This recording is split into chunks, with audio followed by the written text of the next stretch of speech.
రాక్షసివే గుండెల్లో గుచ్చావే మిఠాయి మాటలతో తూటాలు పేల్చావే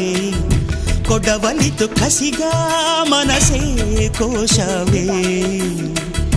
అందాల రాక్షసివే గుండెల్లో గుచ్చావే కొడవలితో కసిగా మనసే కోశావే గట్టి మొక్కకు కోత తెలియున బాలకుమరినే కానా నీటి కొంగను చేప మింగున జరుగునా బయట పూసిన లోన కాసెడి శనగ తోటను మామ మెలిక